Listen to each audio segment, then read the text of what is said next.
speaks. Hello, Apollo 11. Houston, Goldstone says that the TV looks great. Over.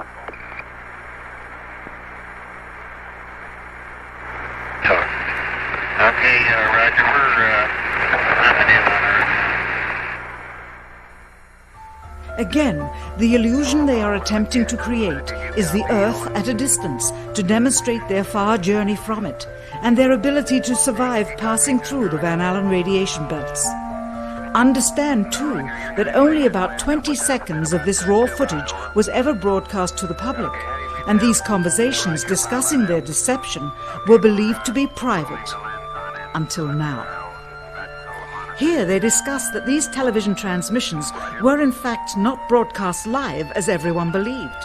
They were first screened and edited for playback later.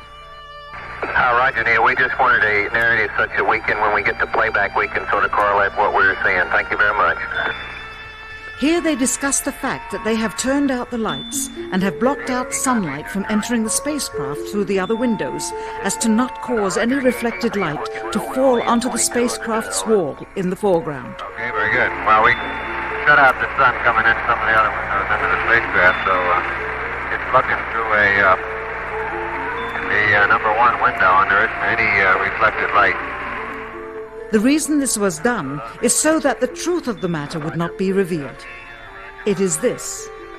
Though the federal government would have you believe that this is a view of Earth from a distance out of the spacecraft's window as it nears the moon, it is not. What they have ingeniously done is placed the camera at the back of the spacecraft and centered the lens on a circular window in the foreground, outside of which it is completely filled with the Earth in low orbit.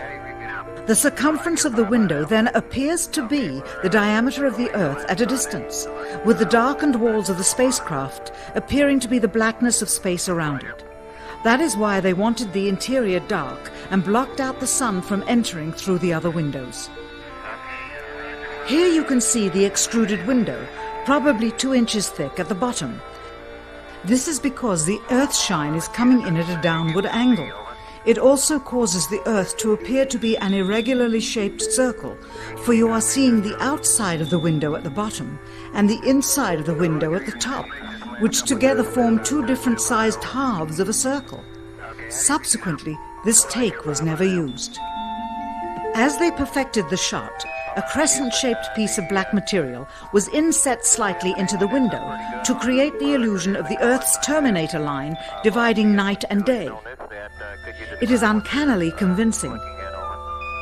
During this segment, intended to be edited and played back later for the worldwide television audience, dated July 18th, 1969, Neil Armstrong condemns himself as he states that he is 130,000 miles out, or halfway to the moon, as the NASA flight log also states on this date, when he is in reality in low Earth orbit of a few hundred miles.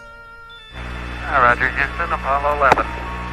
Calling in from about 130,000 miles out. Here, during another segment, also intended to air after review, Neil Armstrong falsely explains to the viewers how the shot is attained by putting the camera's lens to the window's glass, as it would have to be if they were the claimed distance away from the Earth. We only have one window that has a view of the Earth, and it's filled up with the TV camera. If the window was completely filled up with a TV camera, as he stated, then an astronaut's arm would not be able to get between the camera and the window, as it obviously does here in this outtake. South America becomes invisible just off beyond the terminator or inside the shadow.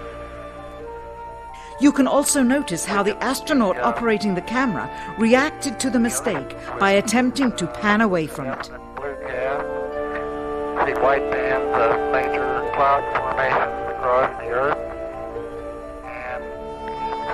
This is a segment that they believed wasn't even being recorded, much less suitable for broadcast, for the lens was being zoomed out and the scene was being changed to that of an interior of the astronauts at work, and apparently the stop button popped back up on the recorder without notice.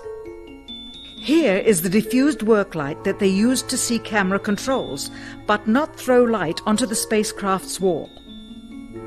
Here they remove part of the crescent insert.